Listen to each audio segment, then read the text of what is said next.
I think my only goal was to work with Nas.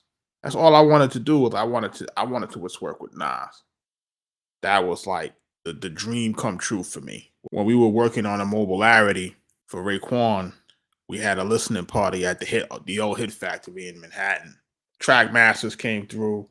Old Dirty was there. Steve Rifkin, Rich Isaacson, Nas, and some of the Bravehearts came through, and we played that album. The way that it was constructed at the time was like phenomenal. I remember Nas coming in, and I seen him, in the room, just hearing what Ray was bringing to the table, and it was just like, damn, you got another classic, bro. I just tapped Mike, and I'm like, yo, Mike, you got to go get Nas info, bro. Like, you got to get Nas info. You got to get his info. Like, you can't. If nothing else happens tonight, you got to get Nas info. You get the numbers from Nas. Say, yo, we're going to hit you up with some beats, whatever. That same day, we got our production deal. Rich and Steve Rifkin took us into the bathroom at the Hit Factory, asked us what we wanted to give us our production deal. We got our production deal on the spot right there. Next day, we hit Nas up. Put together that fire. So, yo, where you at? We want to hit you up with these tracks.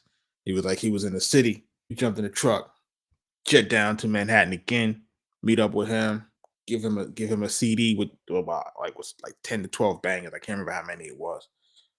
A few minutes later, he called us like, yo, I gotta lay these down now. He set up the studio session. We went in, and then we laid 4 joints for Nas at that time. And then we went back. So 2 of those joints wind up making the QB's finest album. One was Prodigy, supposed to be on Prodigy's album. We wind up going to Nas.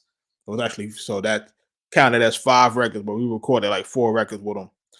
Then in another instance, we recorded another 2 records with him later on. That was always like my biggest thing, was to work with Nas. And when that happened, it was like dream come true, man, because he was at the top of his game.